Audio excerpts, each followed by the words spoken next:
The Horasian Empire is located to the southwest of Aventuria.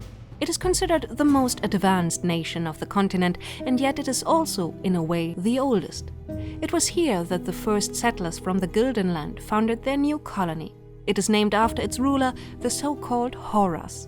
Horas is both an ancient title of a sovereign, similar to an emperor, and the name of one of the most important saints of the region. Horas is said to have discovered Aventuria as a messenger of the gods. Some people in the Horasian Empire even worship Horas himself as a god. The original Horasian Empire, also called the Old Empire or the Empire of Bosporan, ruled over the continent for several centuries, until its sovereigns, who consorted with demons, led it into ruin.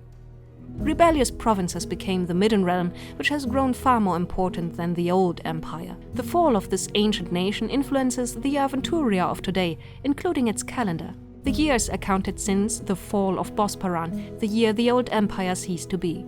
About 3 centuries ago, today's Horasian Empire proclaimed its independence, and its rulers have only been using the title of Horas for a few decades, since the year 1010 after the fall of Bosporan. After a struggle for succession, the young Kadan Horas, whose father is rumored to be the dragon Shafir, claimed the throne.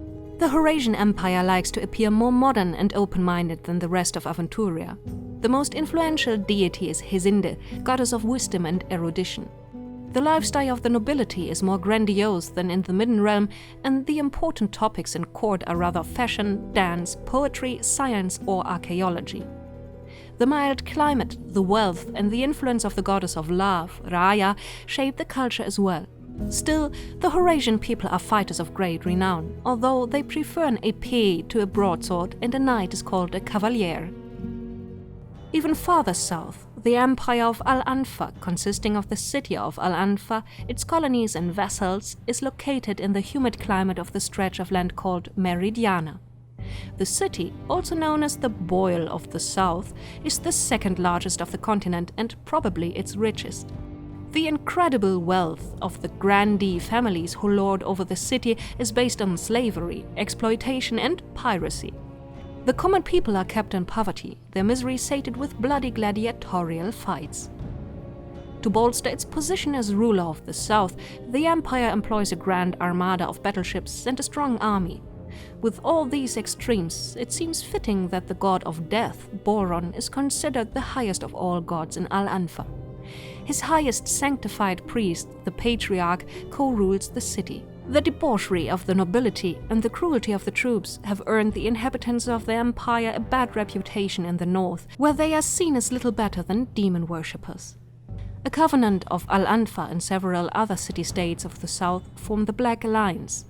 This confederation exists in constant conflict with the realm of Horas and its allies, a seemingly endless fight for the dominance of the southern seas. The Emirate of Mengbilla, a neighbor of the Horasian Empire, has long been a member of the Black Alliance. Though it splintered recently, it still supports Al-Anfa. The Emirate is ruled by syndicates and corruption, and everything has a price: titles, offices, and, of course, people. Mengbilla is both famous and infamous for its alchemists and poison makers who create and sell potent and deadly substances. The disdain for human life and a cult which has banned the Lord of the Gods, Prios, have built a reputation for the city as a cesspit of sin.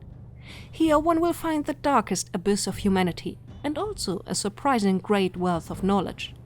Among the alchemists, courtesans, slave traders, and poisoners, education is an important asset, and there are less illiterate people in the city's back alleys than in the capital of the Midden Realm.